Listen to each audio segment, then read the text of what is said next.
if you have staff at your church, your staff people, use social media in a way that they are part of the social media experience. That doesn't have to mean multiple people have access to or are admins on your church Facebook page, though it certainly can. And that is a helpful thing if there are others who you feel confident you can share that responsibility with. But it could mean other people, members, volunteers of your church posting on social media, and you as your church page are sharing their post, right? Or it could just be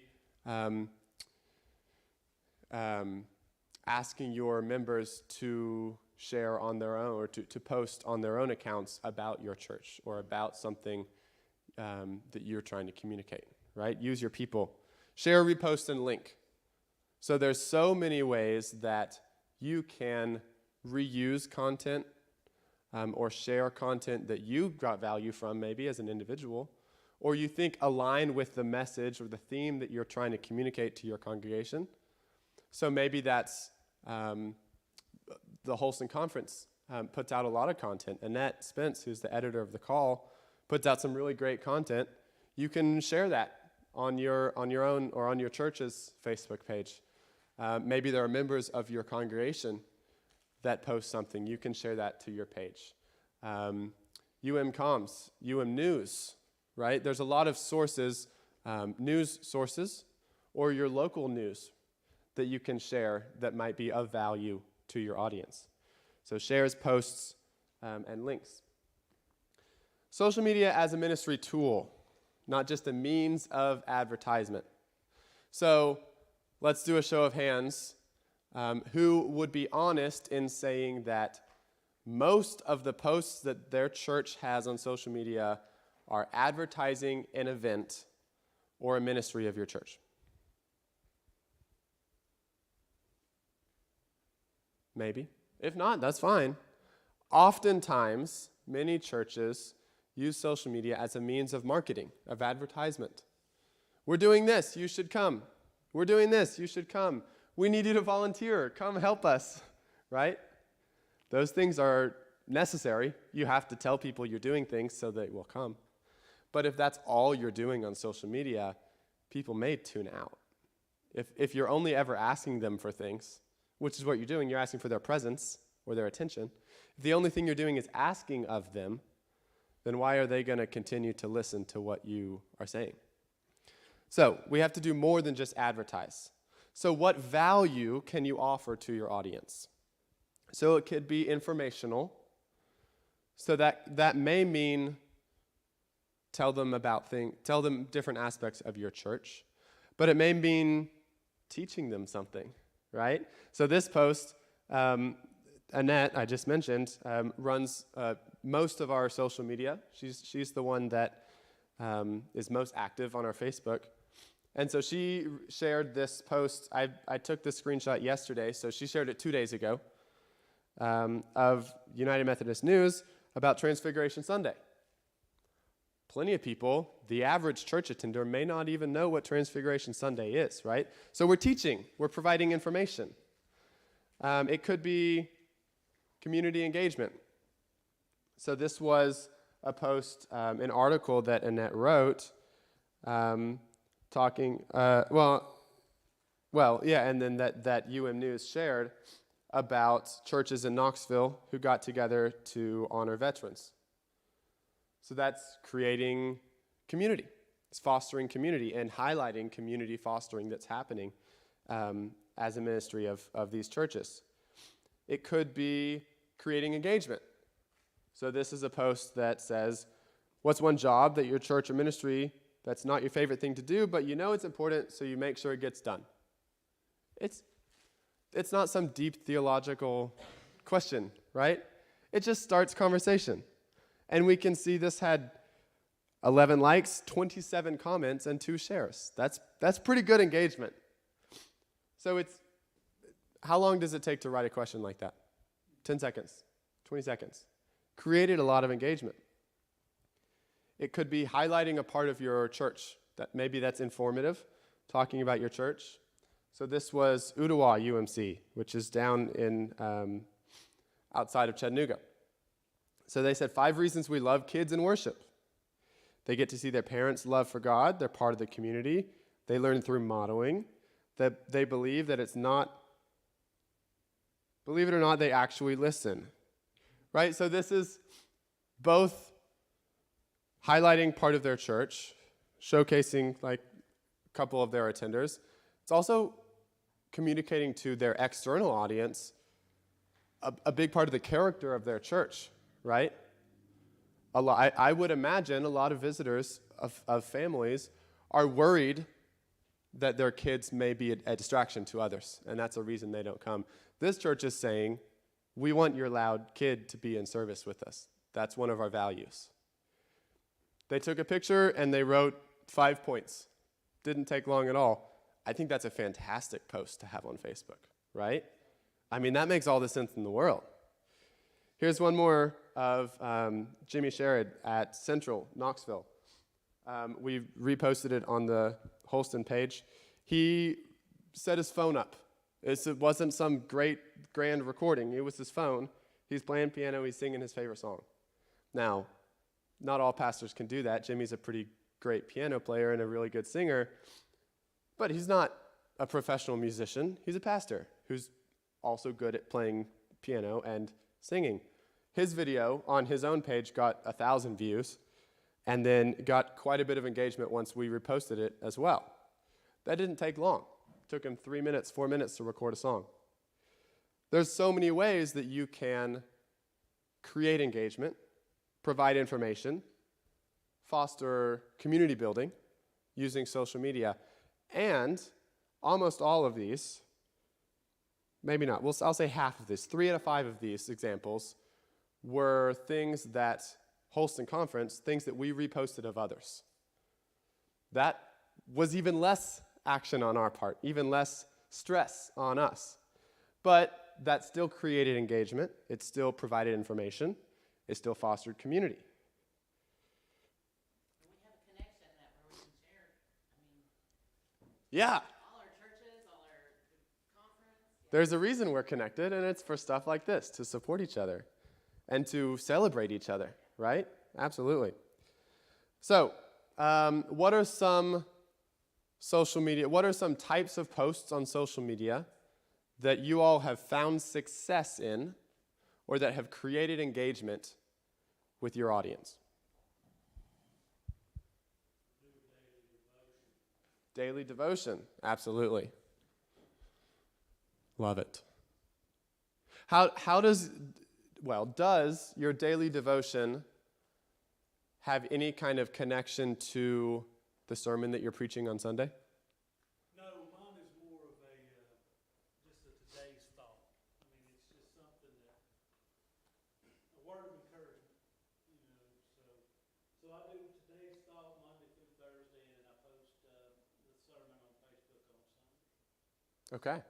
So it's just, I mean, the thought does piggyback off of Sunday's sermon in a way. Like, if I'm preaching on grace or mercy, you might get 4 days of love, grace, and mercy. Yeah. Daily devotion. Love it. That's fantastic. What else? We have daily devotions. We have posting your sermon.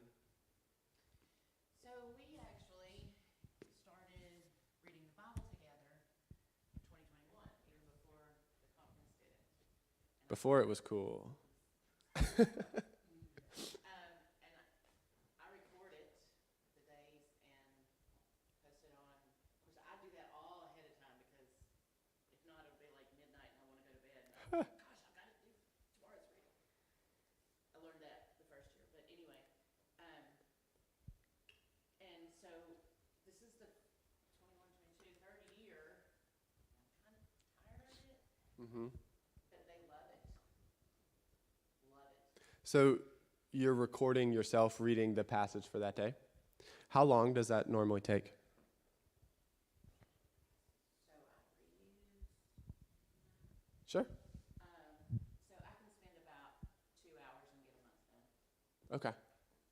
We are adding the Apocrypha this year, though, so I'll have to. Man, next level.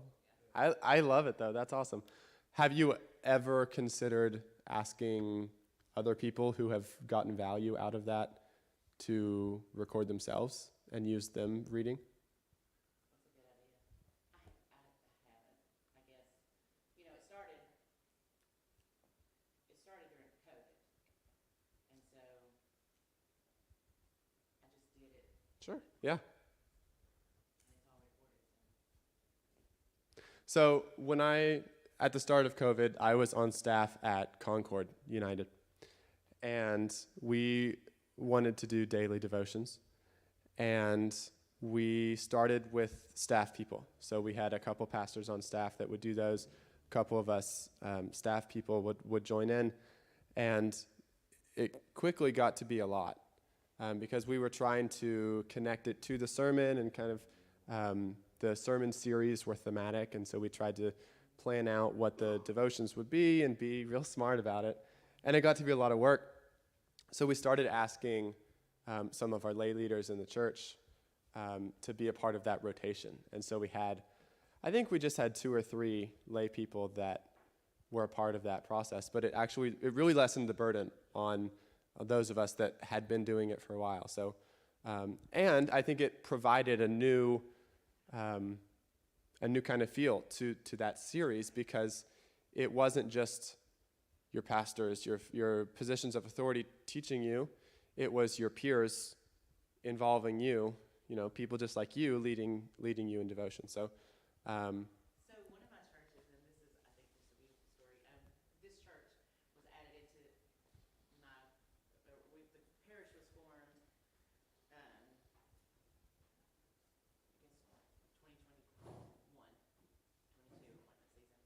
So they had already been doing this, but they do Wednesday devotions with Irene, and Irene is like, 93, 94 years old, and her niece records her, uploads them and everything, but yeah. that's awesome. It's awesome. Yeah. Finding stuff like that where you're both teaching, right? You're providing intellectual information, but also such a strong sense of community there, especially like during the pandemic when we weren't able to be together. Finding ways to, someone who has sat on the back row or sat in the pews for 50 years, who everyone knows and everyone gives a hug when they walk in.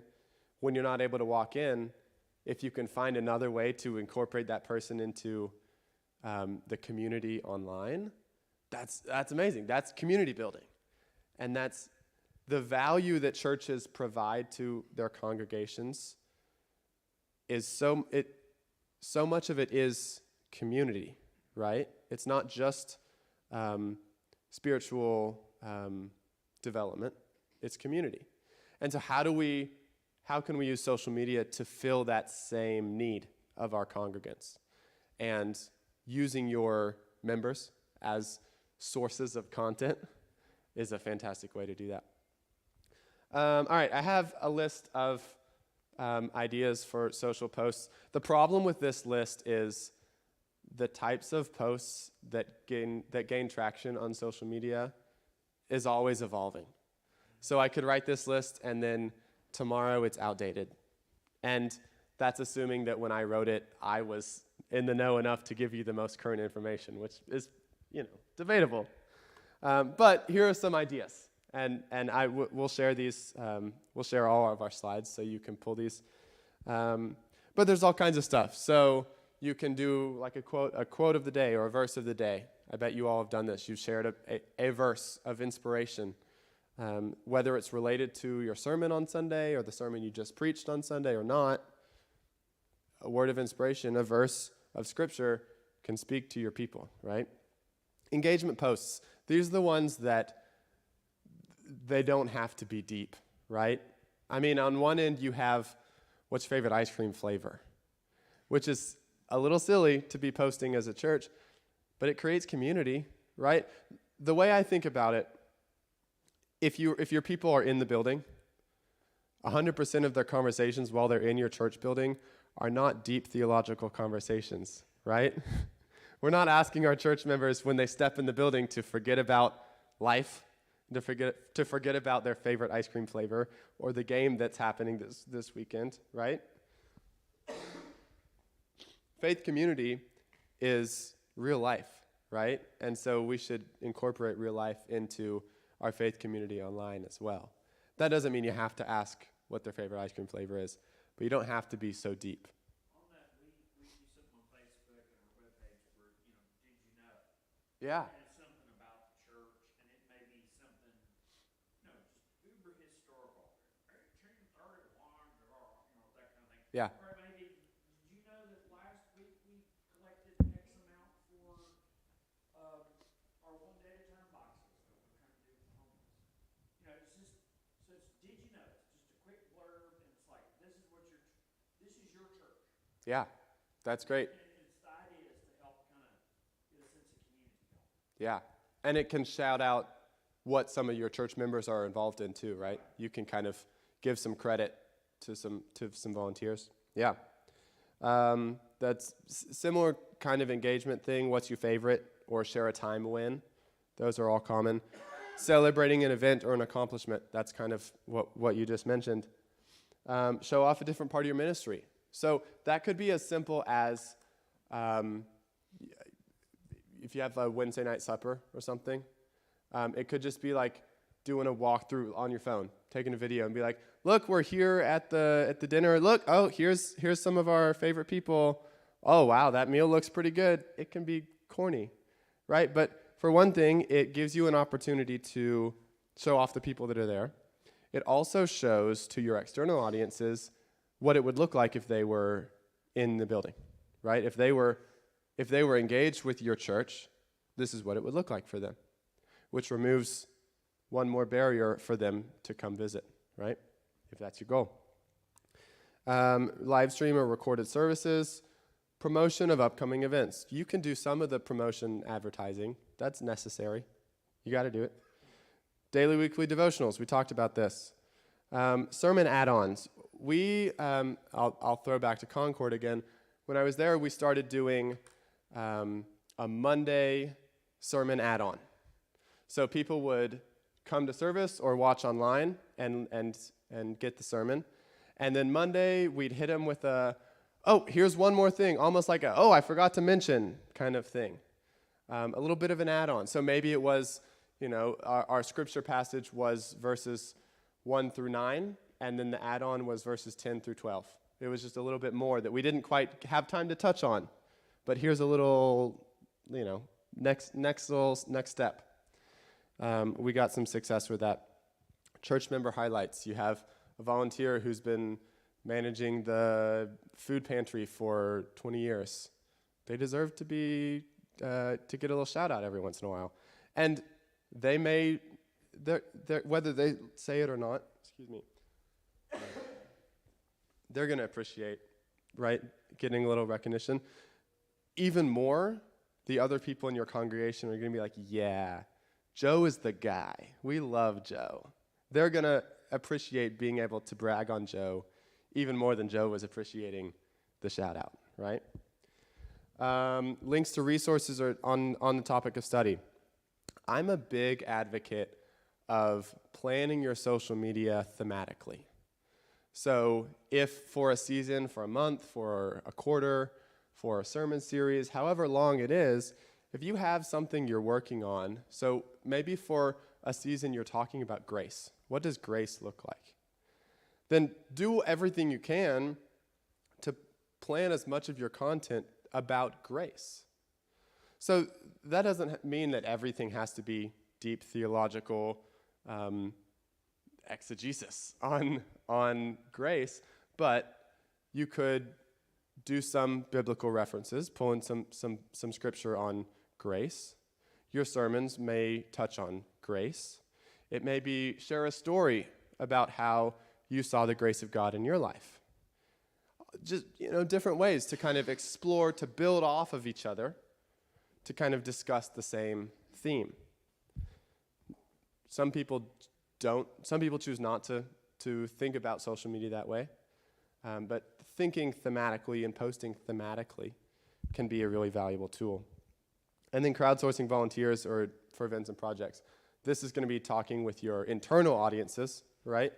So we're still thinking through who's my audience, what's my message, what channel am I using? And maybe you have a Facebook group where you can pull people and say, hey, can you volunteer for this ministry opportunity that we have coming up?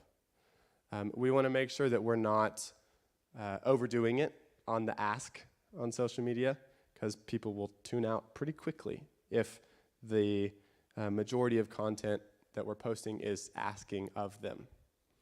But there's certainly time and space for that.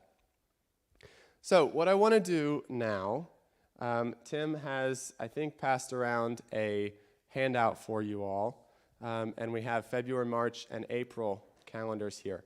The very first thing I would like for you all to do is flip to March and find that there's a second Ash Wednesday in March, and just cross that out because that's a typo. Yeah, it's a new thing we're doing this year. It's a new initiative the bishop has been putting out. Second Ash Wednesday. It's kind of like second breakfast, second Ash Wednesday. That's right. Yeah, clearly that is a typo, but.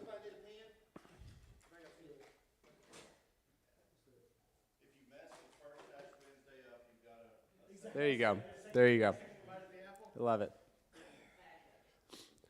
All right, so what we're going to do is look at what a content calendar might look like for the season of Lent, right? Lent starts tomorrow, right? Ash Wednesday is tomorrow.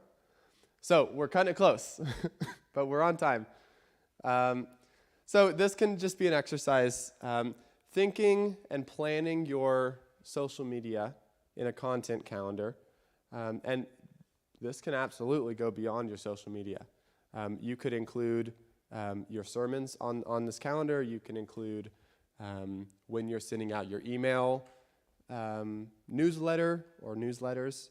The more you include on here, the better you can see how everything fits together. The value of planning your communication and mapping it out on a calendar is you get to see what it will look like for your audience, how they will receive all of your communication, right? So from our perspective, when we're constantly communicating, it's just, this is information I need them to know. I need them to know this. I need them to know this. We don't really think about what it looks like as the recipient to constantly be bombarded with all this information. This is especially the busier your church gets, the worse this problem becomes, because you start bombarding your people with all this information, all this opportunity for them to get involved, and the more you give, the less of it they look at, because you're just overworking them. You're flooding them with information, and they're just going to say, forget about it. I'll figure it out later. You're giving me too much here.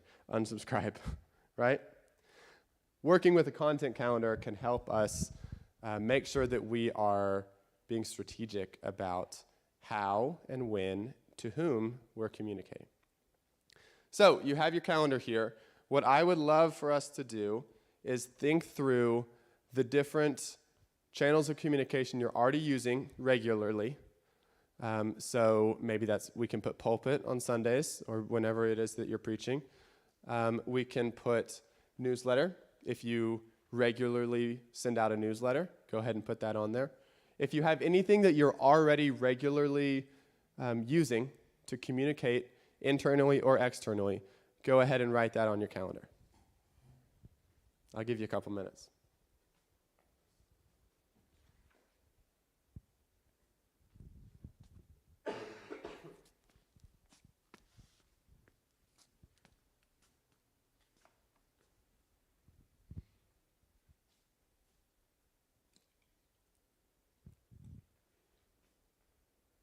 Maybe we mentioned like a Wednesday night supper or something like that. If you have another gathering of your church where you regularly share announcements from stage or in front of people, you can put that on there. Any regular communication that you're already doing.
do maybe 30 more seconds. Let you all finish up.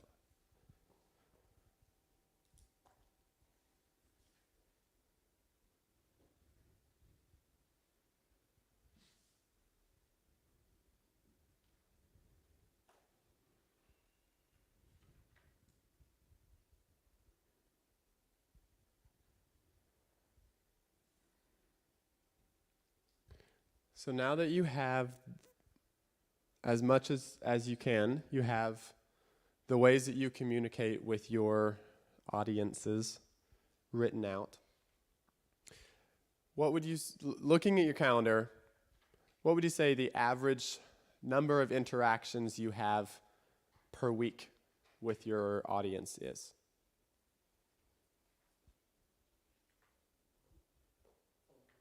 4, 5, 6. That's great. 4, 5, 6.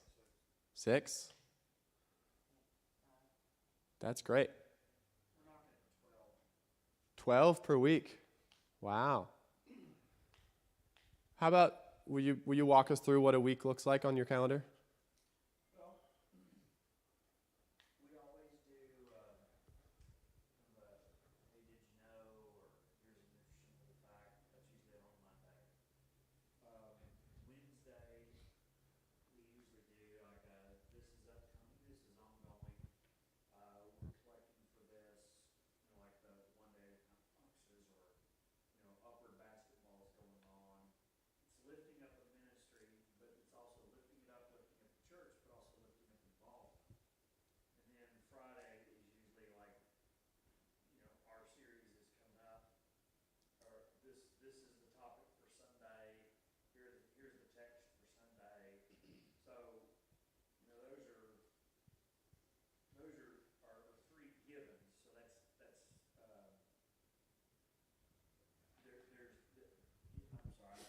there's that I said a month. There's we have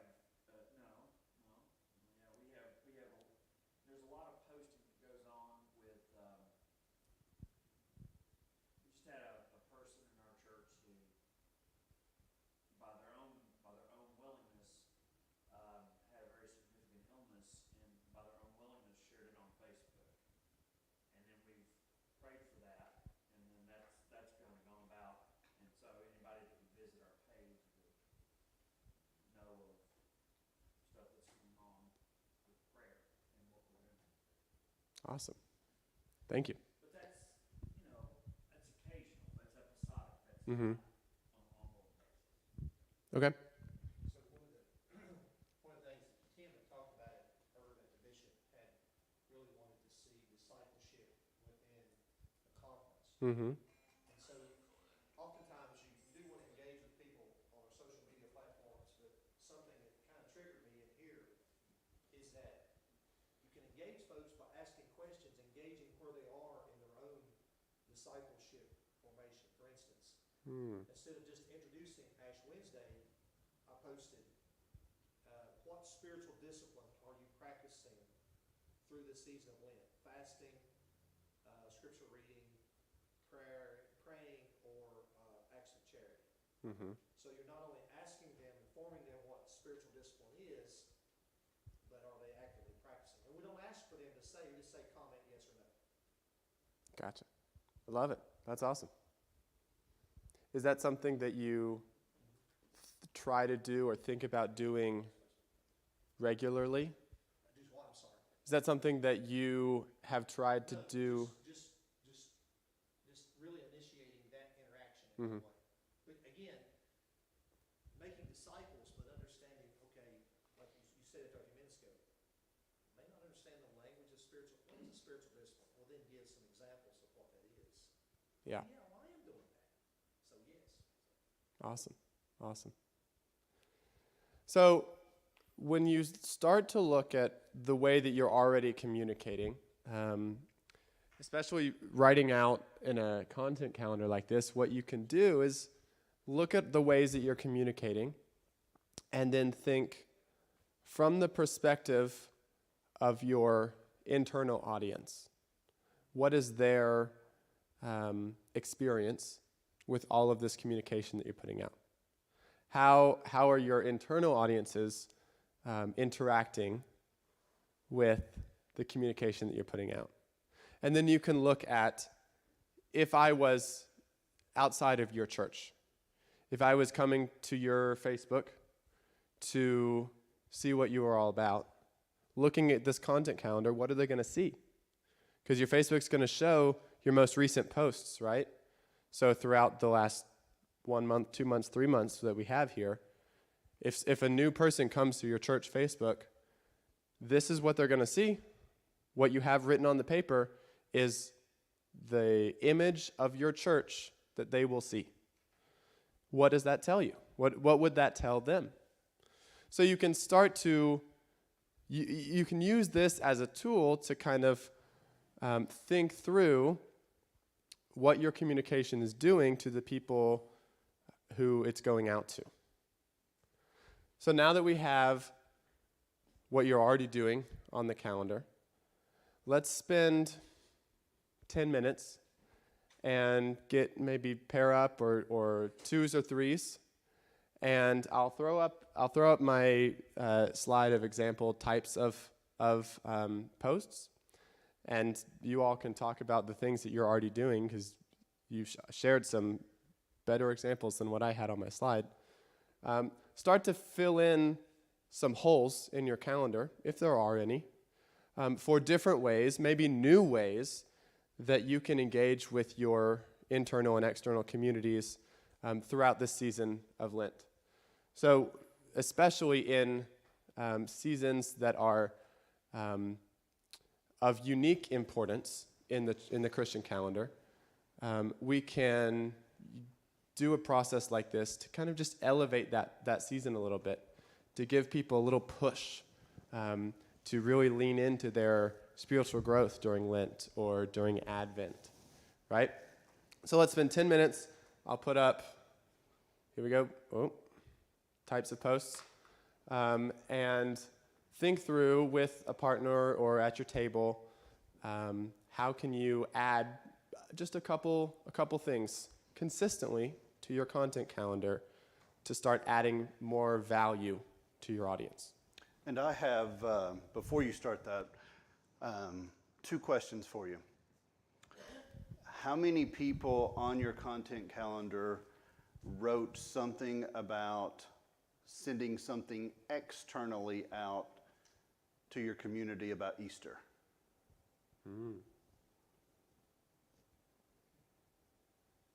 It's a thought. The other thing is, the first thing that we talked about is your what.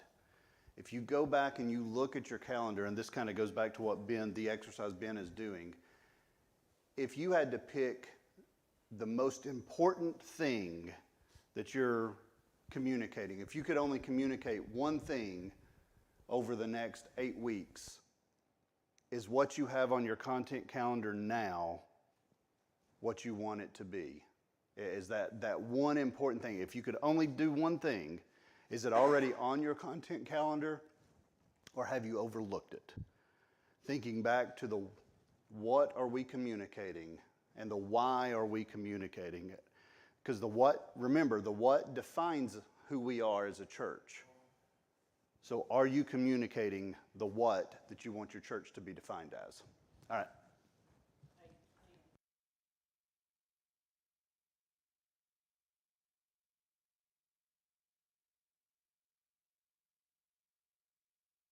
A lot of that is based on your context.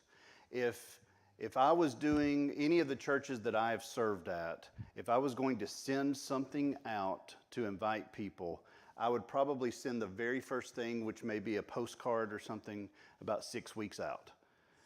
And then I would do something else maybe 3 weeks out, and then some type of reminder on sometime during Holy Week.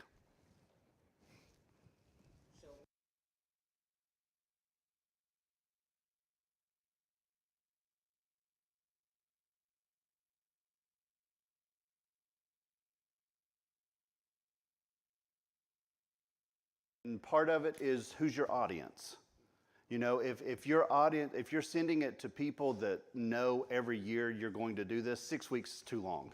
you don't need to do that. But if you're sending it to your community who may not know what Maundy Thursday is, who think of Good Friday and they think of Easter egg hunts, you know, that's where you can spend some time letting them know that this may be a little bit different than what you are anticipating. And so you can set up communications, not just an invitation, but you want something that explains why it's important for them to give you their time to be at these events or services.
Yeah, definitely. Especially for senior churches, older churches. Right. It's really benefiting out. And I would think rural churches that may not have strong internet. The technology. All right, how are we doing? Can we bring it back, or are you still talking about content calendar? We're past that? Well, let's bring it back, because Tim has some more to share once we're done with content calendar.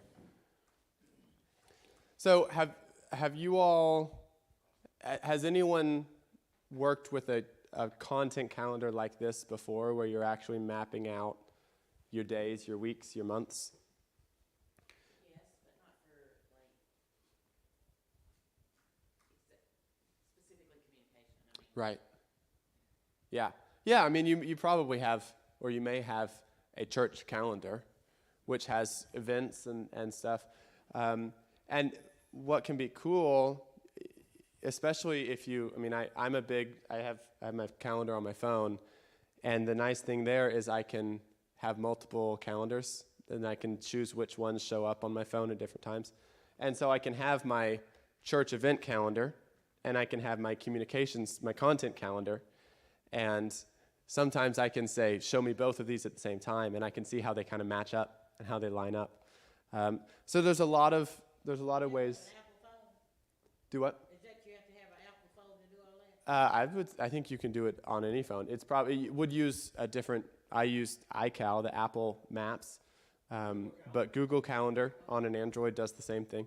You could do that on a computer also, or on your iPad or a tablet. Any kind of digital calendar would do that.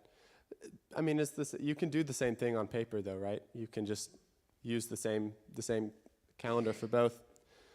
Is this something that you think, be honest, if the answer is no, say no. Is this something that you think you may implement or you may try? I'm gonna do it for Lent anyway. Yeah. I mean, you're already halfway there, or maybe 100% of the way there. I think it can be really valuable, especially if you are new to this kind of way of thinking about communications, running it through this framework of identify the message, define your message, identify your audience, choose your channel.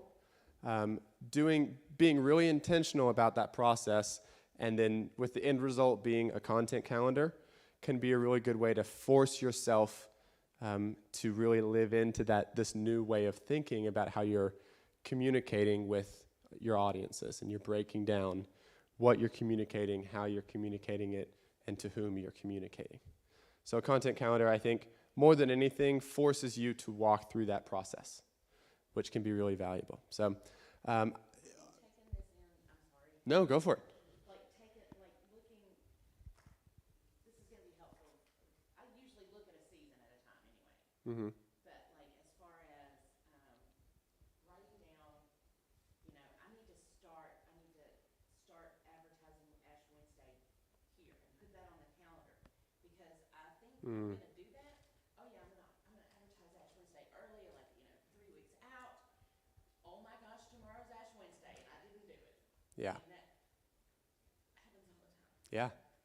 And you can look at, I'm also a big color coordination person. And so what I'll do is I'll say maybe orange is for internal and blue is for external. And I'll highlight the things that should be external or should be internal, so I can see, oh, I haven't put out any external, or I haven't planned any external communication about Easter. Even when I was walking us through right before we broke, I forgot to mention that. Tim had to step in and mention that. This is another way that can just kind of remind you. It can prompt you to say, oh, shoot, I haven't done any external communication for this yet. I need to do that. Or you can, at a glance, you can look through and say, oh, I'm not really using email effectively this month. How can I be more effective with email? Gives you a bigger picture.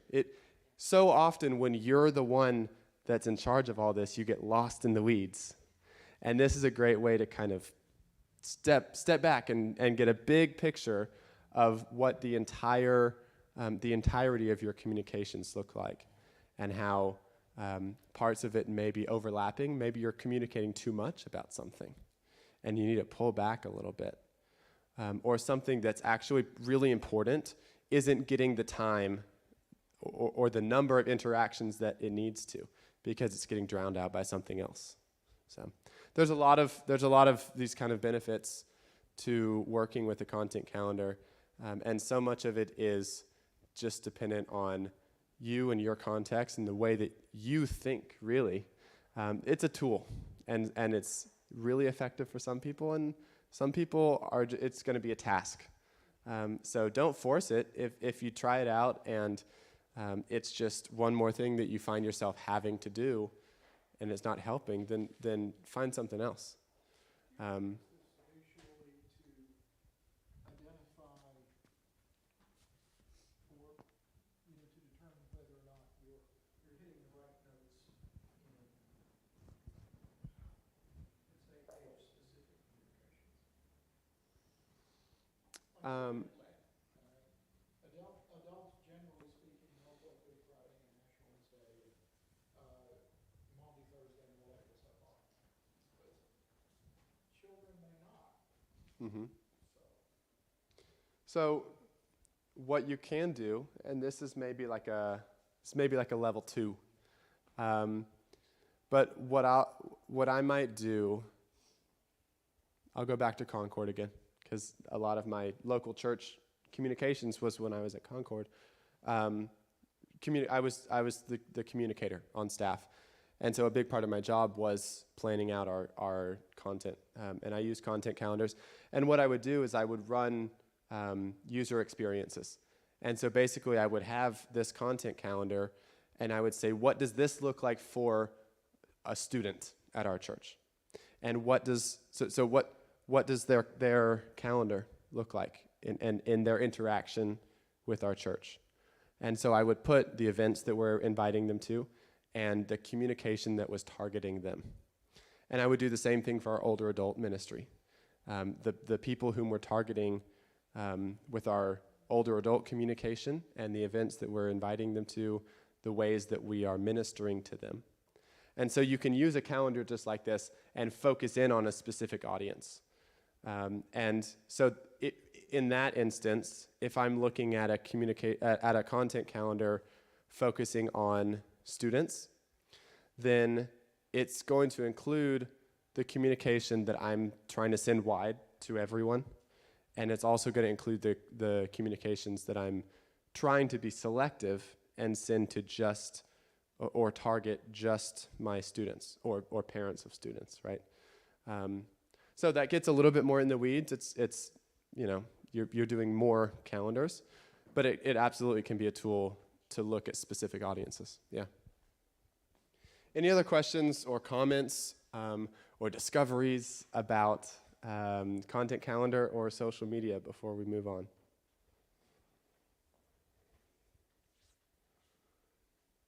I think it is what we are talking about. For example, four churches, we are doing a 5K in April 15th. And we are trying to help ask people to register. And this is both internal and external. Okay. And the community. But we found that most of our internal people, they are not registered. Mm-hmm. And we are wondering whether are they waiting for them to register at the last minute, Mm-hmm. or is it because they don't want something of what we are figuring out, some are not very comfortable with doing it online. They just want a form, write it down, and all that.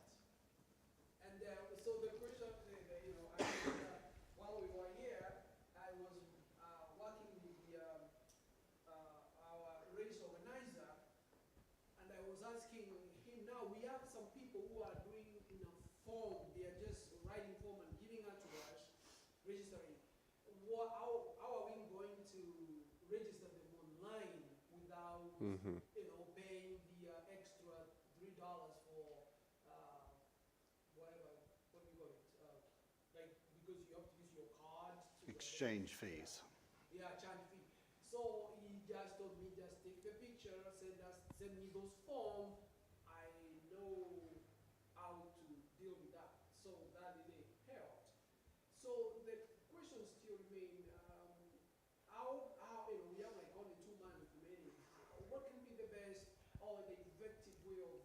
letting the community know because I think we are trying, we are right now using all means. Mm-hmm. Yeah, that we see people are not really registering the way we thought, but the advertisement of the race is really peaking. People are sponsoring us. We have been sponsored. That means the message is out there, but we want participation. So do we need to worry or just wait for the next 2 months and see what happens? Yeah, I mean, getting registrations is like, that's the $1 million Yep. question, right? And Tim is the guy that's really in charge of registrations and signups for the conference. So I'm sure he feels your pain on that.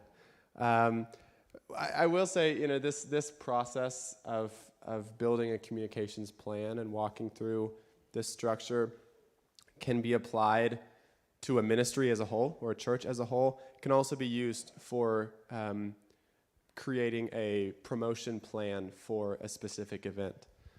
Even down to a content calendar, you can design a content calendar in preparation for a specific event, like the race.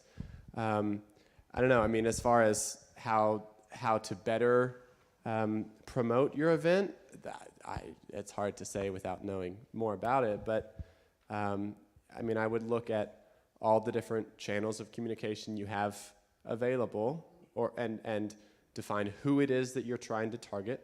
And it may be different groups of people, right? Not just one group of people, but what are the different groups of people that you're trying to recruit to come to your event? And what's the best way to get in contact with each of those specific groups?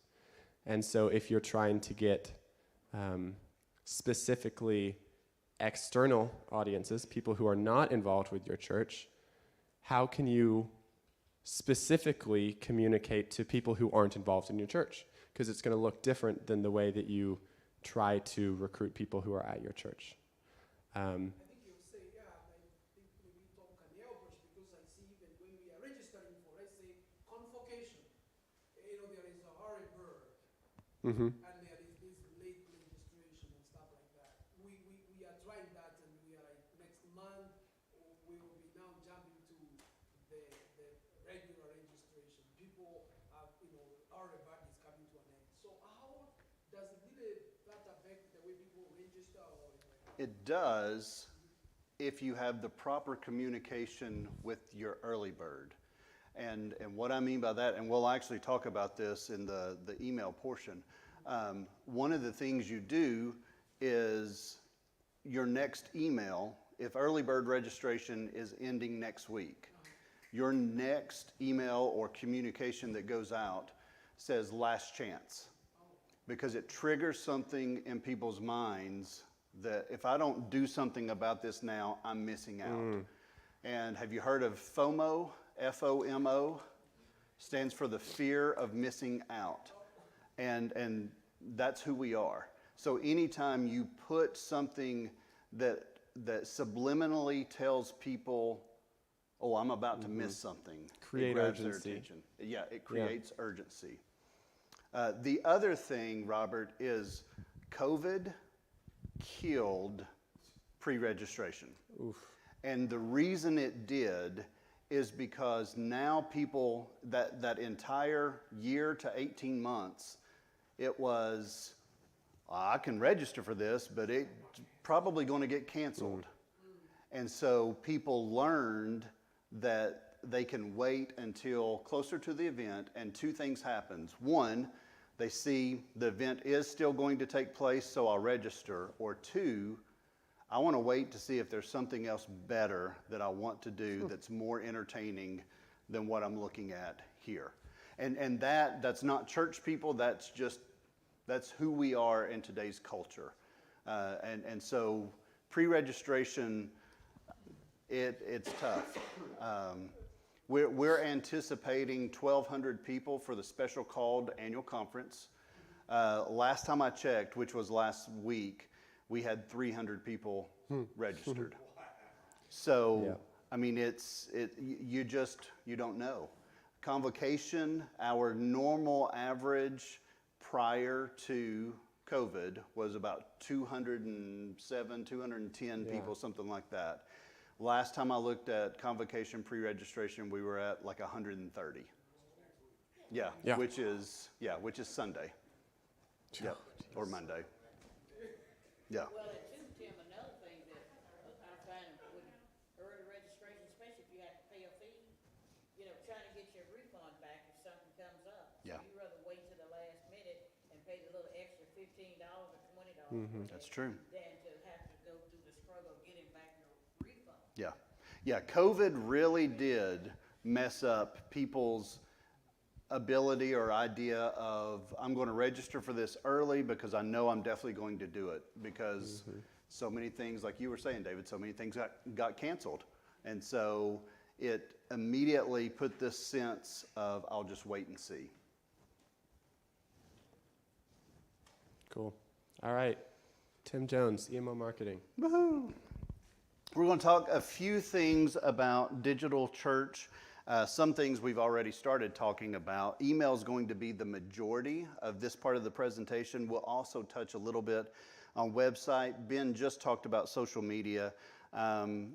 Zoom, real simple. Are you doing it? Are you doing some type of teleconferencing? Are you making that available for your people?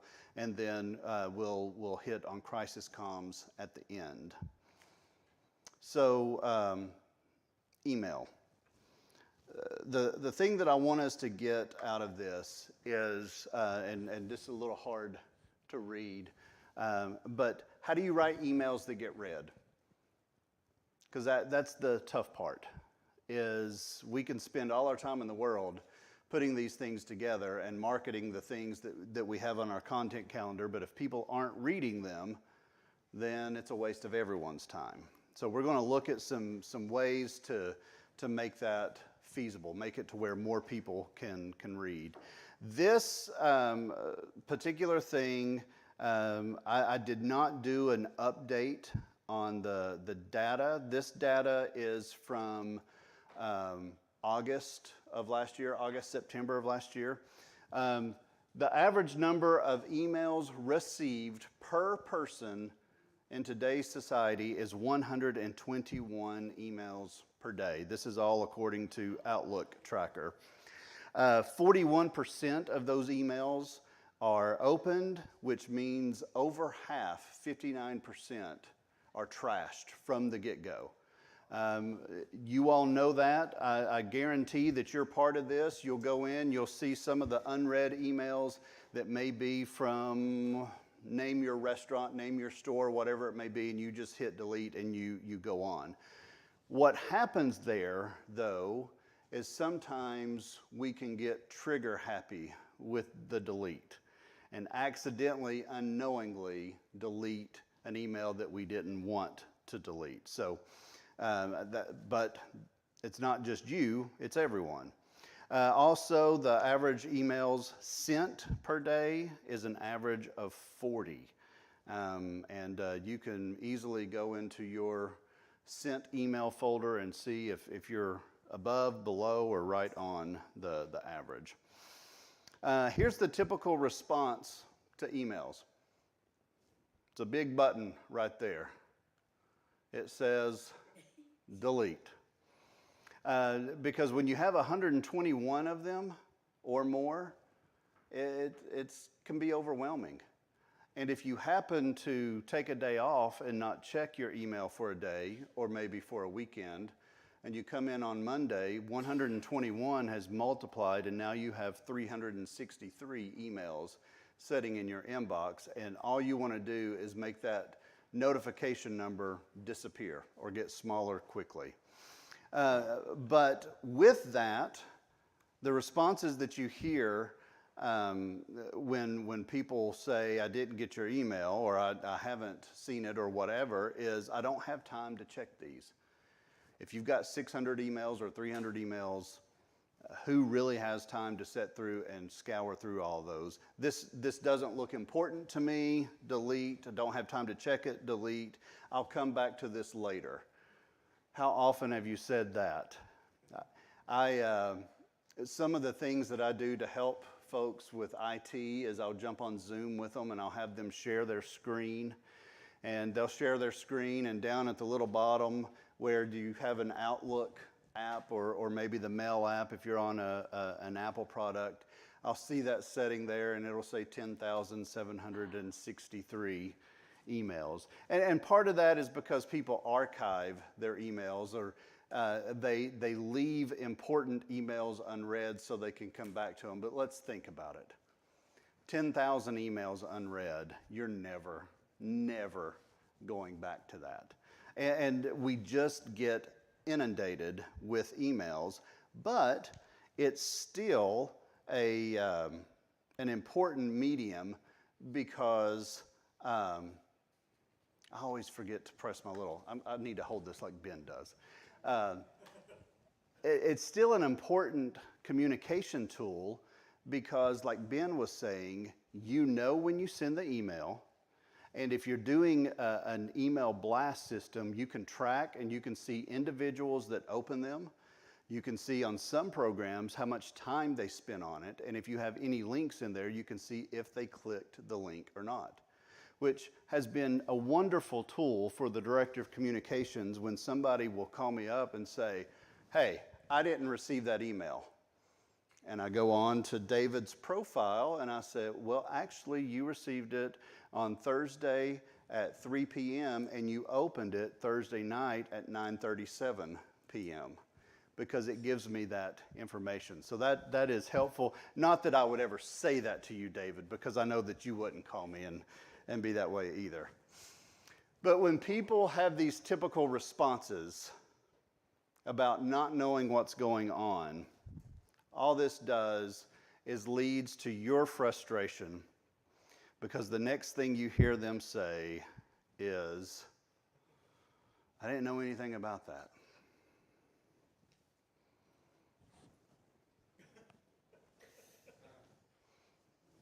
Isn't it just awful? We've all had that feeling. What do you mean you didn't know about it? I've sent this so many times. If you've been at church at all, which you have been because I see you sitting there and I saw that you got mad at the little kid that sat in your pew and you know the people. And that's just how it makes us feel.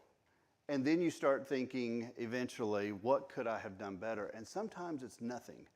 Sometimes there are just some people that aren't going to pay attention but feel like you should be the one that's catering to their every need. And those are the people that I've heard others call them joy suckers. So stay away from the joy suckers. And this is always me after I talk to those people.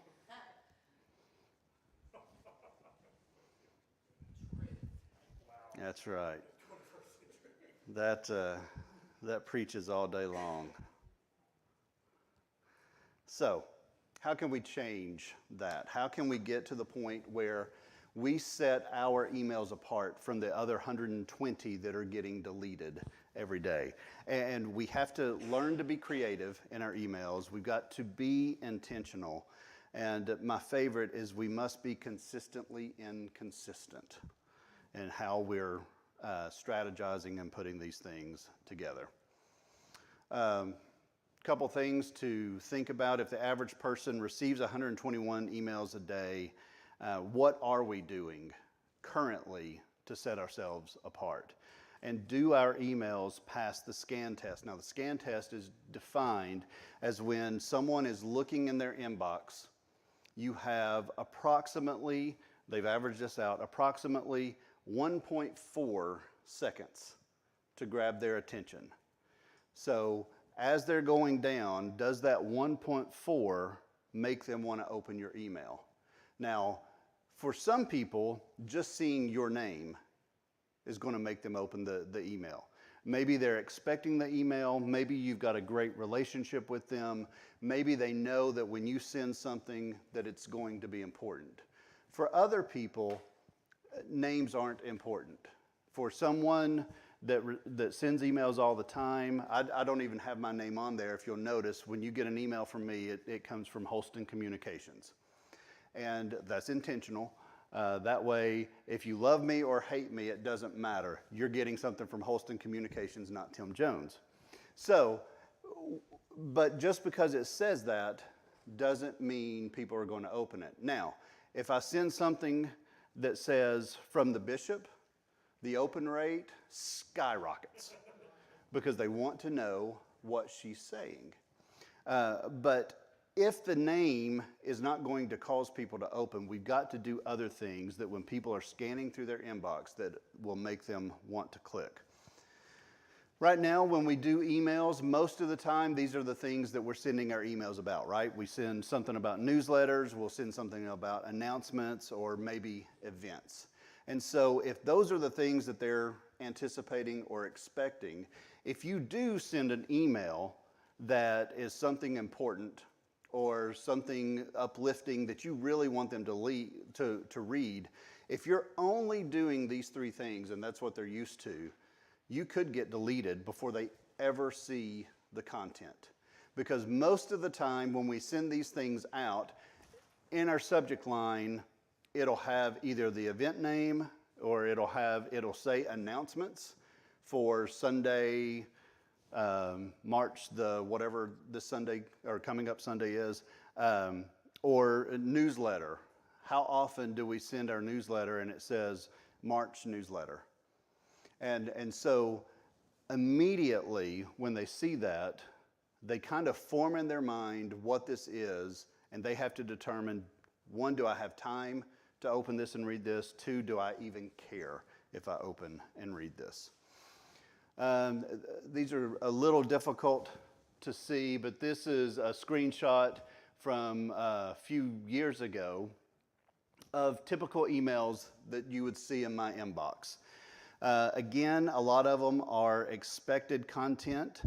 Some of them are defined as having attachments. Those you can see the unread one at the very top from Donna Hankins, and then I've got two that have the little paper clip, and I know that there's an attachment there to that, so that can sometimes grab attention. And then I've got some videos, newsletters, invoices, and then the awful forward. Remember the forward messages that if you'll forward this to 27 people, then you will be a billionaire before your great-great-great-great-great-great-grandchild dies. Here are some marketing subjects, though. And this is what I want us to focus on when it comes to our subject. There is, on the second email there, it's from Donald Miller. I don't know if you can read it or not, but Donald Miller is there, so I know who it's from. Story Brand is his company. He's got that in parentheses. And the fact that a name in parentheses shows up automatically sets that apart, because how often do you see that? And then under that, he's got brackets, and it says sneak peek video. So immediately, he's engaged with me because there's a mystery going on. It's not just a video, but it's a sneak peek. And I'm privileged to see that. This is all subliminal messaging that is taking place. So this is one that I'm going to click on. There are some informational things. Above that is an email from Dashlane that says Cyber Threats 101. What is a password? A ... So they have put in the subject line a sentence that they didn't complete.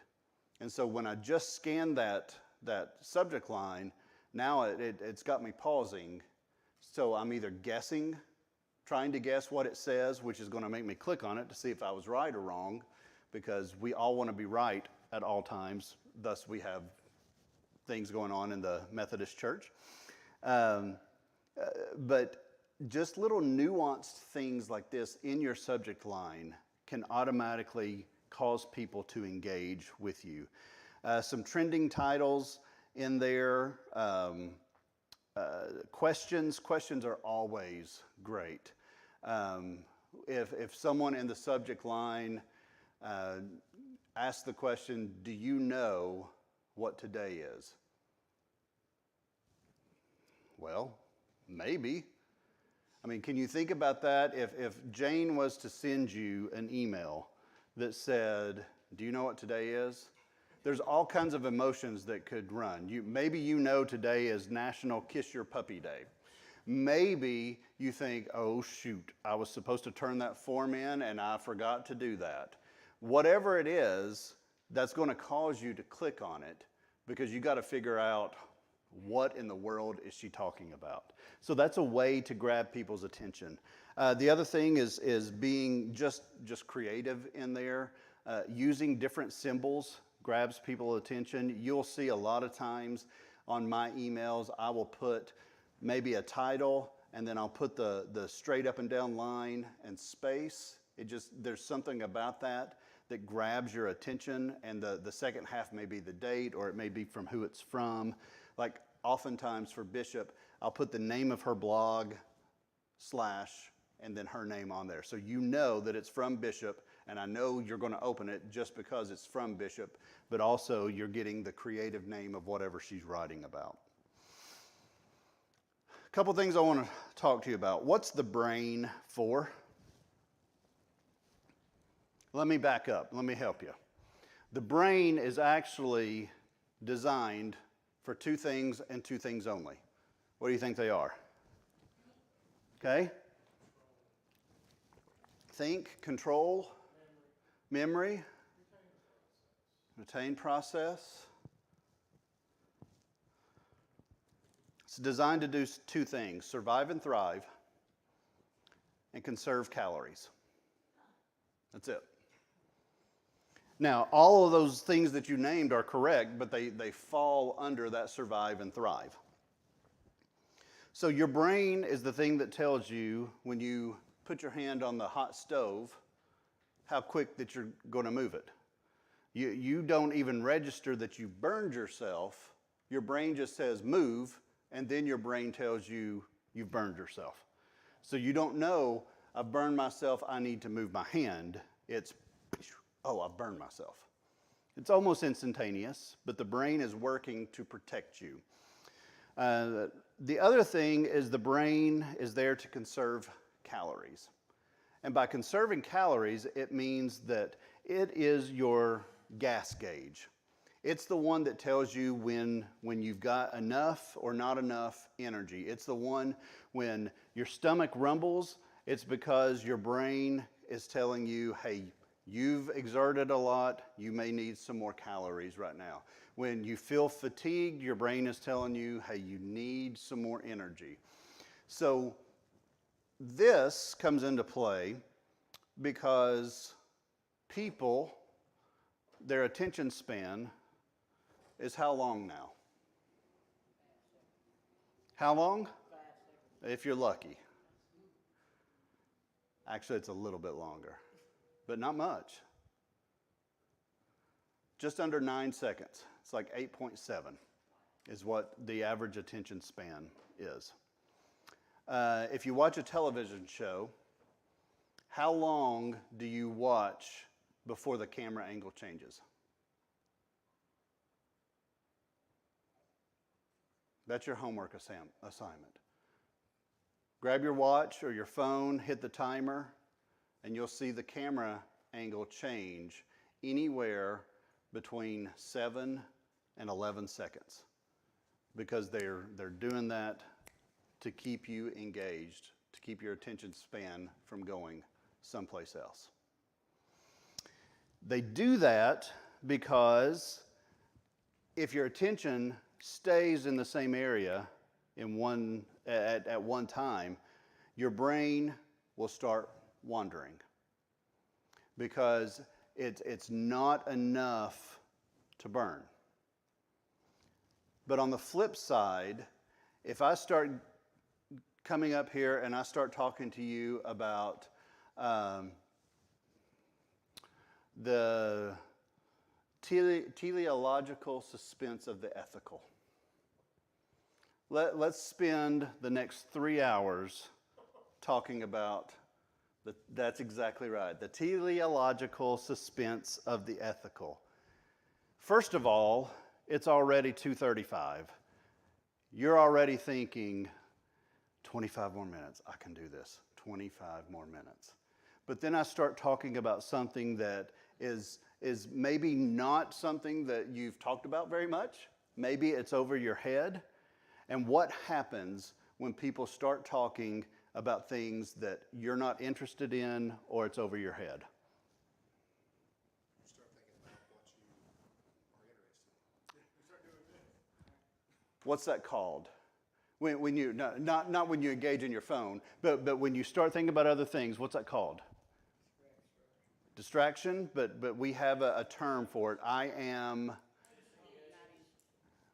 heard a lot of things. I don't know any of them was right. Daydreaming.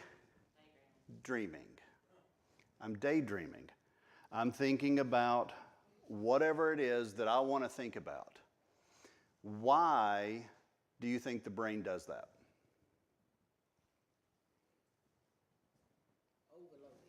It's overloaded. Self-protection. It's conserving calories. We're almost to 3 o'clock. Most of the time in U.S. culture, this is the time where people hit their biggest lag. It's after lunch. You're starting to fade a little bit, especially when you've been in a setting like this where it's just information after information after information. You begin to process overload and your brain begins to go someplace else.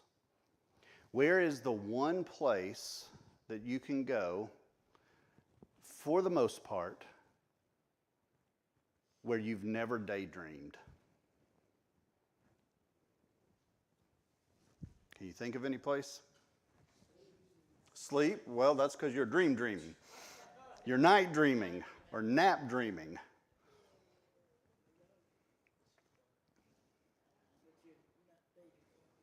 Was something you're interested in? Yeah?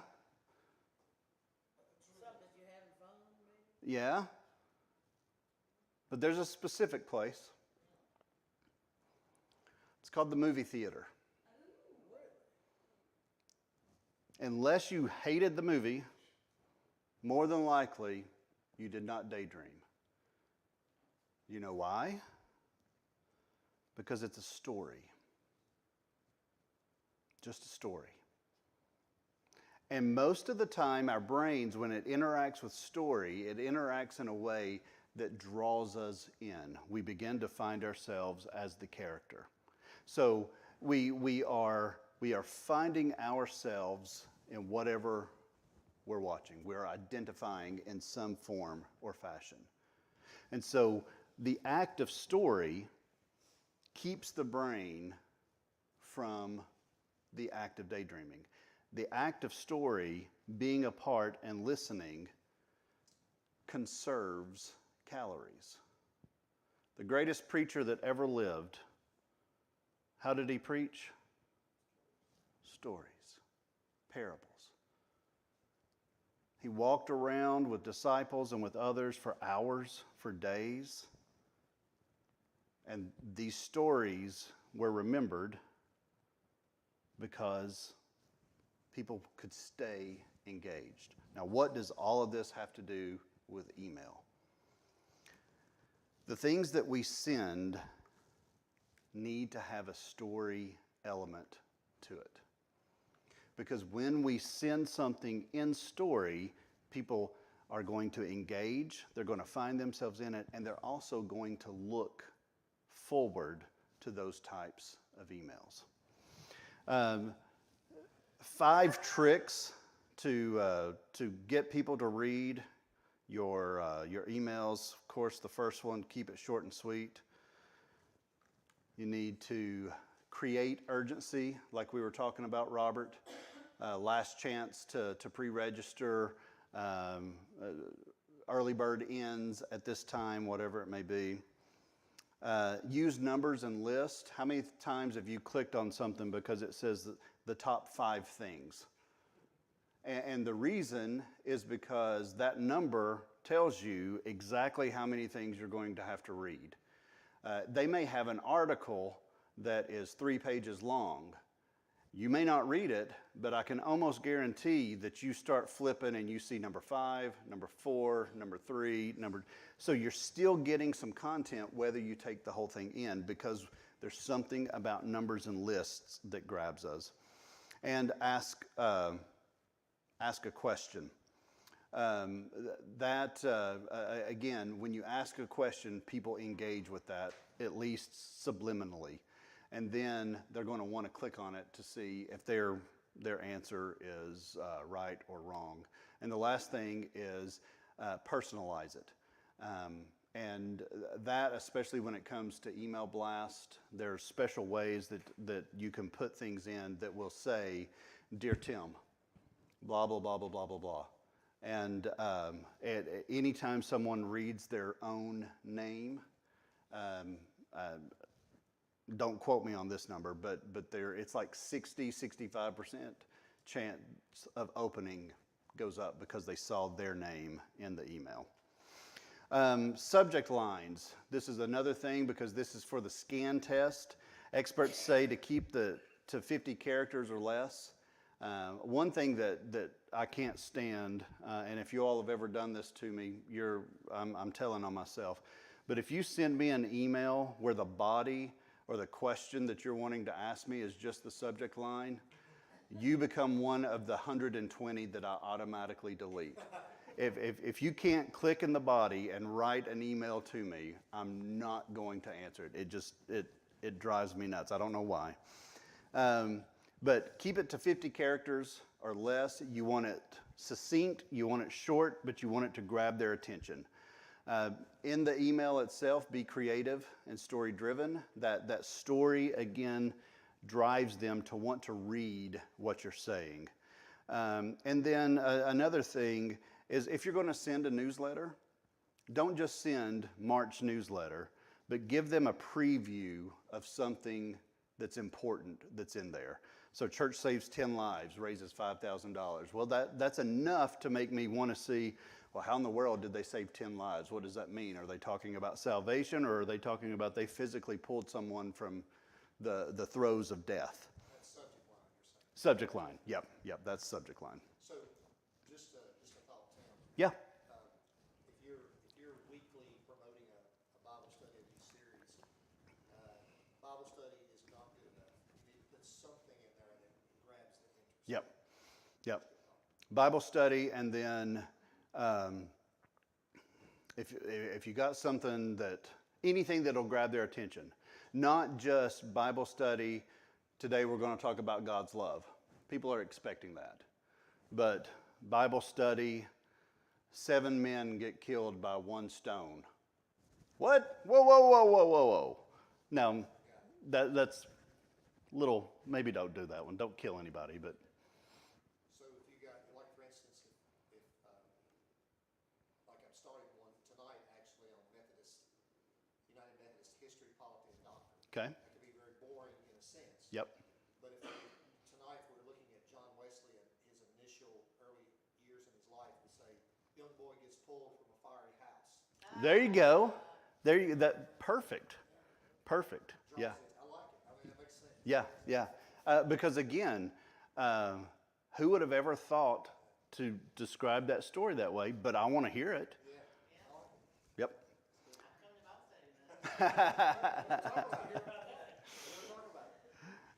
Urgency. Oops, wrong way. Sorry. Use deadlines again. When you first write the email, Robert, let them know from the very beginning that pre-registration closes at this time or early bird closes this time, and tell them why it's urgent. You want to take advantage of this $15 discount or this $30 discount or whatever it may be. Today only, oh man, that's a great one. How many Amazon things have you clicked on that says this deal will last for 2 hours? Well, shoot, I don't need whatever that is, but I'm going to click on it just to see what the deal is because that's pretty cool. I'm going to push back on that, Tim. Okay. Say, I hardly have ever clicked on that, but I know somebody in this room in my family that I won't call out any names. Of course not. Of course not. I think I can tell you somebody who's not going to be at Bible study tonight. That's right. Again, 3 days left. That gives that time frame of, gosh, I've got to do something about that, especially for the people that have the 10,000 emails. If they know they've got to come back to it within 3 days, they're more likely. I don't know how much more likely, but a little more likely. And you can see the example down there, 3 days left, register for our fall festival. Numbers and lists, we already talked about. There's just something about numbers and lists that grabs our attention. The things that you see and hear called clickbait, that's all they are. It will say something, see Jennifer Aniston 27 years ago, or the top 5 whatever, and you click on that, and 3 hours of your life, you'll never get it back, but you just spend it watching those things or looking at those things. Again, numbers stand out in a sea of words, just from the creative ability or the eyesight. When you're looking at something, you're anticipating words, and when you see a number, it just jumps out. And you can see the list example there, 7 free gift ideas for guests. Asking the questions, I mean, any type of question is going to cause them to engage. But really, that second one, if you can hit something that you know they care about,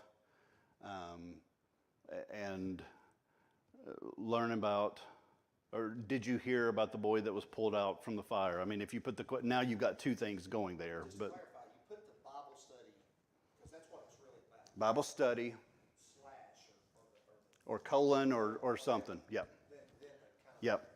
Okay. Yeah. You definitely want to identify. Because what I've noticed is, like, when we offer a new study, we promote it really well internally and externally. And we get this huge kind of influx those first couple of weeks. We get a lot of new faces and people engaged. But then over time, we see a little drift off. Yeah. And I think part of that is they're just not getting they're not responding to the communication. Yep. So if I can, or we can generate something that kind of snaps them into that every time. Well, that's interesting. I was going here, but I think I'm going to. Yep. Now, the one thing you got to do though is follow that up and make sure, however you promote it, you address it that same way. And again, do it by story. And so tell that John Wesley story, not just from a historical fashion, but make it lively. That's right. That's right. Personalize it. Oh, it is. Open rate goes up to 72% when someone sees their name in the email. So anytime that you can put their first name in the body of the email, and they can see that as they're previewing it, they're more likely to open it up. Finally on this is being consistently inconsistent, and you can see that. Without consistency, you can expect your email will be consistently ignored. And what I mean by that is, this week you do the story about John Wesley, next week you ask a question, next week you put some urgency behind it, and you don't have to do it on a weekly basis, but maybe this month you focus on doing it this way, next month you focus on doing it that way. So what about, you say consistency, I mean, is it beneficial to send an email, like normally I send that, I don't want to send it, we get the notification on Sunday, we get it announced on Sunday, Mm-hmm. and then we see it on our slides. Normally I send that out on Tuesday morning, because the Bible study starts at 5. And so if I send it out Tuesday morning, I'm thinking it's fresh, it's in their, it's there, they've already kind of planned for it.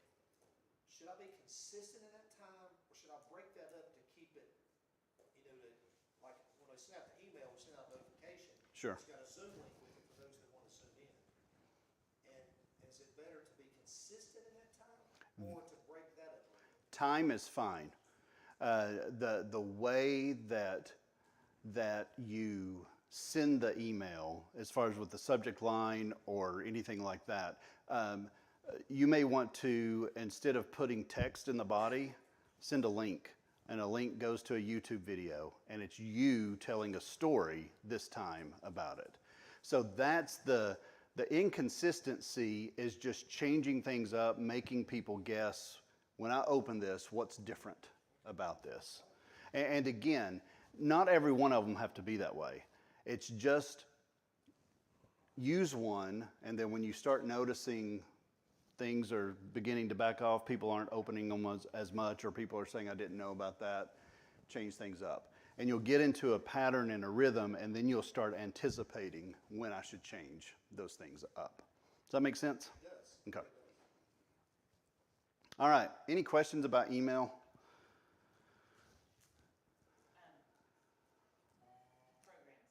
Programs. Yeah.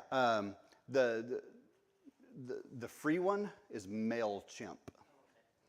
And what MailChimp allows you to do, and there's several other ones out there that you can pay for, and you can pay for MailChimp as well. But I highly recommend it. It's easy to use. It allows you to build different lists, which is really cool because you could build one for youth, you could build one for certain Sunday schools, for your trustees, blah, blah, blah, blah, blah. And that way they're a click of the button away. And then after you send an email, it generates a report, and that report will show you who's opened. It gives you general numbers like you sent 100 emails out, 23 of them were opened. Out of those 23, 19 of them clicked a link, so on and so forth. And so you can start stacking up your stats, and then you can start seeing what works with my congregation. What do they really like to hear? What am I wasting my time on because they're just not opening these emails? Other questions? People say email's dying. That is more of a wish than the truth. Email is going to be around for a long time because it's like Ben was talking about. It's easy to send out a message, and you can personalize the message. You can have engagement with that message. You can do groups. You can do singles. It's going to be there. And every medium that we find, every channel that we find, starts out great because there's no advertising to it. But if it's a good, decent channel that people get involved with, it's going to have advertisement. So all of these channels, no matter if it's text, social, email, whatever's coming next, they're going to get flooded with the different things. I am going to go through these other things quick. Website, do you need one? Quick answer is yes. We talked about it's the front door of your church. One thing that I would have liked to spend more time on is the question that we had with internal or external. What's your website for? And that has to be a decision that you make. I would argue that it's not good to have a mix. It's fine to have what Ben was talking about, where you do an external website so people can find out about your church, and then have a portal for your internal folks. But when you start mixing and giving a lot of insider language here and outsider language here, then the outsider clicks on it and can feel ostracized. Just help me to wrap my mind around why would you want an internal website? Nowadays, you probably don't because you've got Facebook, you've got other channels. Other channels that Yeah. what But I- before, the way that I see it is that our website is purely for external Yeah. use. yeah, I'm a big proponent of that. I'm a proponent to allow your website to be your main advertising because the best thing about a website is it's open 24/7. It doesn't matter what time someone types in the Google address, Reynolds, they're going to find information about you. I mean, even for Kenya, that's an external problem. Someone's hitting our website, and then we've got ministries which you click down. All of those are for access externally. People Yeah. can reach us that way from whatever that list is. Even our social media platform, we have a button, click there. Our people know about that. Yep. It's people that are tuning into us that they can click that and go and see those. They can meet staff. They can, all those things that are important. Yeah. Access MEF grants. All those things are for external. Now Reynolds used to have though,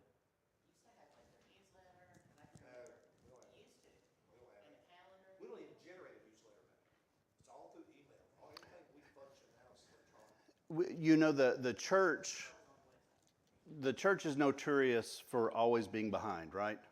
If you didn't know, it's 2023, and the church, we're almost to 1997 when it comes to being up with technology and culture, and I'm being facetious to a certain degree. But when websites first came out, websites were definitely 100% internal, because that was a new form to be able to communicate to your people. And churches that did not stay up with technology continued to keep internal pages, and they built upon it instead of starting fresh with a new website. So they had this mixture on there. And it's not horrible. It's just, it's cleaner if you're focusing just on your guest, honestly. Does Holston still offer that where we can do a website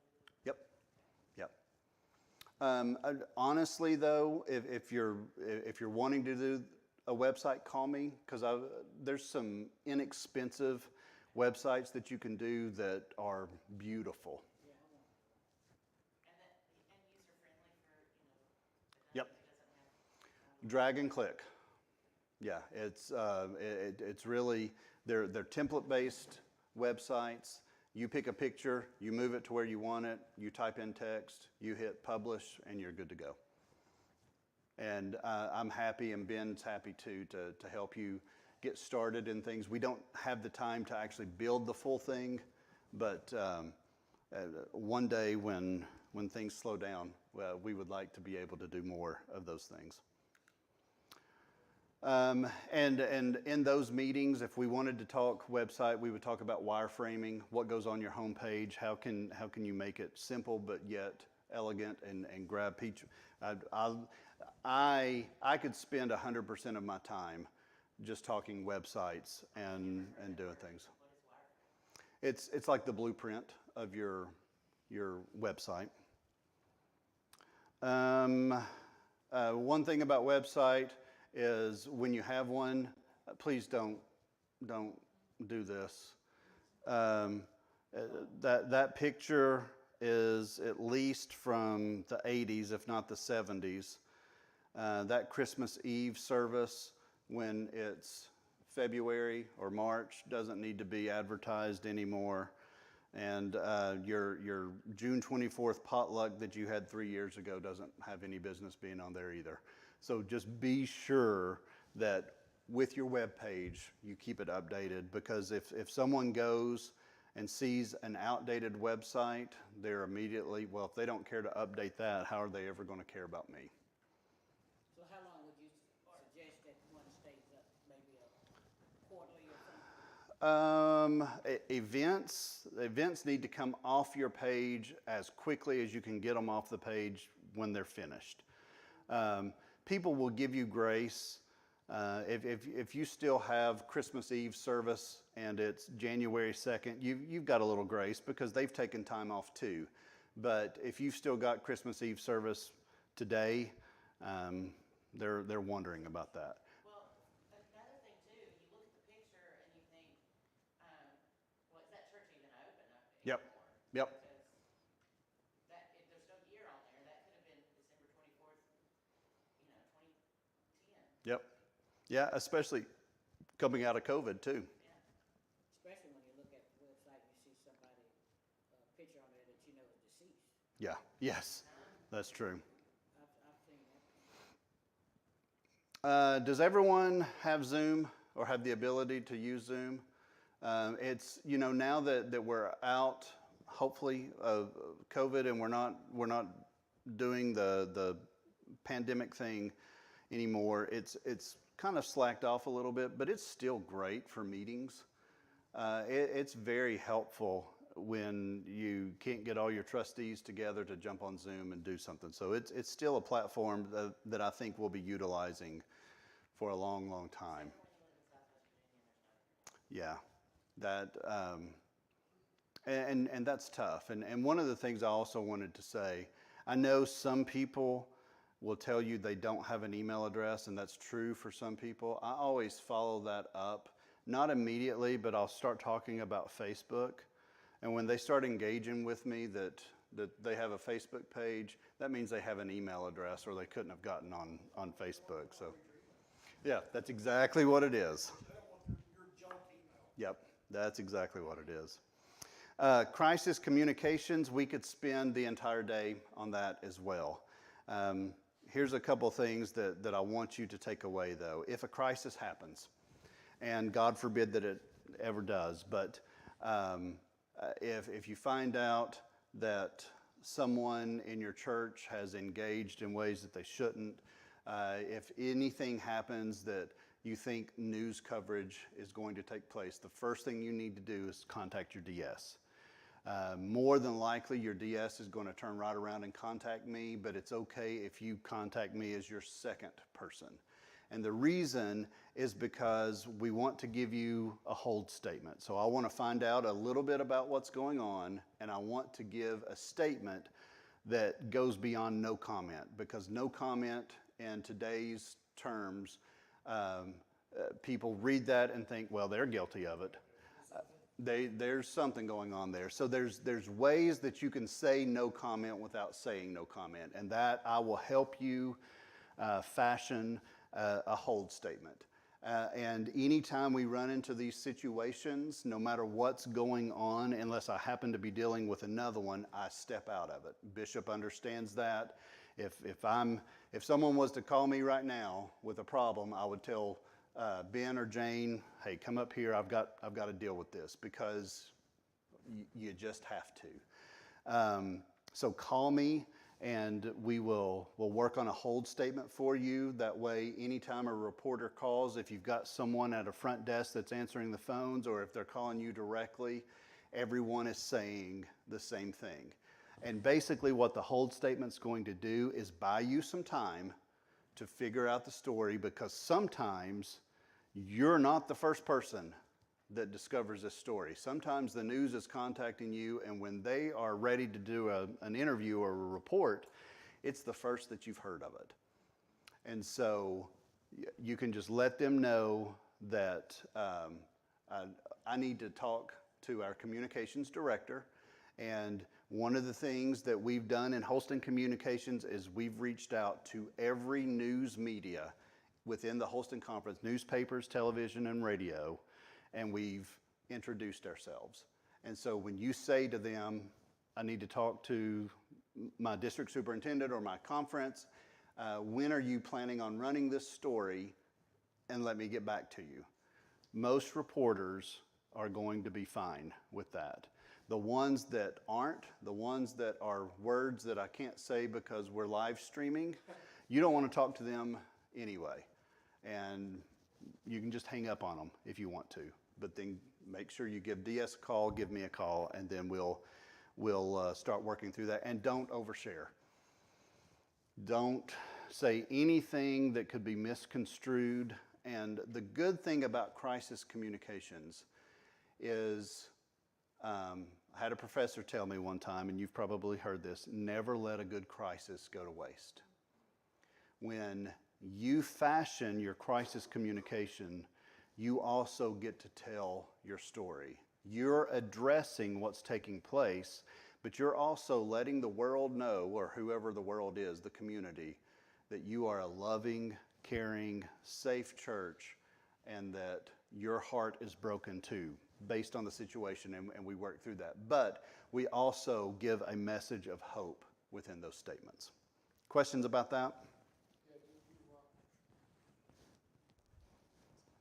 How important is it that you really talk as a staff, as a church community, about who can speak for the church? How important is it for you all as leaders to talk to your church about that? Extremely. Your trustees, your PRC, everyone on your leadership team should know that, again, God forbid, if a crisis was to happen, I'm the contact person, or whomever is the contact person. But it's not bad to have a crisis communications cheat sheet, basically. And that's something that we could work on and get to you, just giving some basics out. And matter of fact, Ben, if you'll take a note of that, we'll work on that and get that out to you. But it's very important. If we've not learned anything from disaffiliation, we have learned that reporters will go to the person to get the story that they want to hear. And that's what they want to print, because again, they're communicating the same way you are, from the standpoint they want people to read their stuff. And what do people want to read but the most juiciest, whatever there is? Jeff, let me ask this question. Who is the person in your church that should be spoken if say I'm not available, or if I'm available? The pastor should always be looped in. If you have someone that has a communications background that deals with or that has dealt with media before, there's nothing wrong with designating them as long as you trust them. There's not a ton of churches that have that, but if you've got somebody, that's perfectly fine. I would say anytime the pastor's not available and me as a reporter, I call and someone answers, or they leave a message and you get the message, direct them to Jane. And then Jane can determine if it's something that she wants to handle or if she wants to come to me to handle. The other thing is you can 100% designate me as your PR person. I am the PR person for the conference. Any news relation that's happening with the conference goes through me before it goes through anyone, or it's supposed to. It doesn't always, but even Bishop will not talk to anyone until they've talked to me first. And part of that is it protects you all. See, I prefer that, Tim. Yeah, I do I mean, too. that's your call, that's where you serve the conference. And I think it's from a platform of consistency. Yep. That if there's trauma in any of the local congregations because of our connectional system, Yep. we utilize that. And I'll be honest with you, as a pastor, that takes a lot of pressure off me to try to, I'm dealing with the situation, and that takes that communication Yep. burden off of me, and that's something that you're gifted and called to do. Yeah, and I'm I think happy to do that. That's the proper way to handle that. Now, your reporters will push against that because they want the local story. But not if you explain that's who we are. That's true. That's true. And the other thing that I have done on multiple occasions is I have gone and sat down with the pastor, and then we've walked through all that. And that's where that hold statement comes in, because it buys time, and we can talk about the situation, and I can help put talking points together, or I can do it for you, either one. Yeah, my preference, though, Scott, would be anytime that happened, I'm the first contact. I personally, speaking for me, that's my preference, so that you would handle that. You would alleviate that extra burden for me once I was dealing with the situation. Yeah. So then you get like what happened in WR when they had that story about was there no comment from Tuckaliti? Was because we were told not to say. They know he didn't return my call unless he told not to. Yep. So you had to explain that part. Yep. Like I was like, Richard, I didn't feel like Richard. Yep. That's exactly right. That's exactly right. It seems to me also it's much easier for you to give an appropriately measured response. Mm-hmm. Because in the first place, you dealt with media enough to know what kinds of phrases they're going to misconstrue and how. Mm-hmm. But also, you're at least one degree of separation. That's exactly right. Yep. Yep. Yep. The pastor's going to be a pastor. He or she's going to be pastoring the people that they're called to serve. Yep. And I would think, I don't know, like you said, they're gonna try to get the local story. But those that aren't okay with just talking to you, we need to hang up on them anyway. Yeah. Yep. That's exactly right. All right. Any questions? Any more questions on that? So it is 10 after or 11 after 3. We've got 2 or 3 more hours worth of content And I'm not saying, but I'm saying we do have that. And there's other things that we could do either on individual basis or even coming back to something else. One of the things that we didn't get to are tools, and to be able to walk you through free tools that you can use for graphic design that are easy to use, talking about MailChimp, and talking about apps that you can incorporate into Zoom or other features. Those are all programs that we can talk about. Will you hand those sheets out real quick? Yeah. And bring me one of those. Not for the resources, and we typically don't hand out resource pages because it's kind of like what Ben was talking about with the social media stuff. As soon as I hand it out to you, it's outdated. But we can certainly show some things. Let me have one of those too as a cheat sheet. What you're getting here is just a reminder that communications is a part of your ministry. There's some do's and some don'ts, really. But I want to, not that I want us to end on negative and focus on don'ts, but it is very important that you remember that the things you say, whether interpersonally to your neighbor, something on a video, something on social media, can go out to the world. In our day and age, it's so easy to get communications out. And so always remember that you're representing the church that you serve, but more importantly, you're representing Jesus Christ. And so how you interact on anything is a representation of what people are going to look at your church and also Christianity as a whole. And so on some of those don'ts, social media, just avoid the controversial topics. We all have opinions, and we all want to engage. And I tell you, there are some things that I see on social media that I just want to jump in and rip someone a new one. But that's not the right thing for me to do.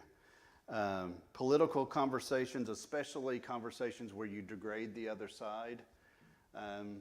One of the things that I loved about the United Methodist Church and that brought me from the Church of the Nazarene was it's a congregation where conservatives worship with liberals and centrists are there too. And that was just so beautiful. The churches that I were involved in were pretty one-sided. And so there wasn't open conversation about things. So when you engage and you put anybody down, you are ostracizing big time. Speak positively, not critically. Stay within your area of competence. If you don't know, don't make something up. Just say you don't know, and you'll find out, and you'll call somebody. And if you don't know, call Ben, because Ben knows everything, and he can give you the answer. That's certainly not true. Speak to edify others. Let's not be self-promoting and think that we're the best thing since sliced bread. You're not Jesus, and don't say you are. This is bolded. That's it. Review resources before reposting. Read that again and again and again and again. Oh my gosh, just because it made you mad or made you happy or what doesn't mean that it's true, and don't keep putting the lies out there. And then always remember that people are looking to you, at you, and anything you say can affect the relationships that you're trying to build. Closing words from you? Yeah, especially when we talk about hot topics on social media, etc. I like to lead with, I had a slide for it. I like to lead with Proverbs 18:2. A fool takes no pleasure in understanding, but only in expressing his opinion. People don't want to have their minds changed on social media. They just look for confirmation. 18:2, yeah. So social media is just not the place to do that, you know. I did want to share, Tim mentioned resources and tools, and we can share some slides. But I just want to mention a few. ResourceUMC.org is the UMCom's website, UM Communications website. So many phenomenal resources, free content, all kinds of stuff. They also have a website building service. They have some really, really good tools and resources. As far as church communication strategy, pro-church tools on YouTube, on Instagram, on their website has some really great kind of where is church communications, what's in the forefront of church communications. So a lot of times you'll find us in the United Methodist Church maybe lagging behind a little bit, but that's maybe what we can look ahead towards. Pro-church tools, yep. And then as far as tools, email marketing, Tim mentioned MailChimp. That's going to be your best and certainly cheapest option for that kind of next level email management. Graphic design, so if you're looking to do your own kind of graphics work for social media or for print, Canva is kind of the name to pay attention to. Canva, C-A-N-V-A, Canva. They have a free account. They also have a nonprofit option, which gives you the pro account for free. Takes a little bit to apply and be accepted to get that license, but it is free.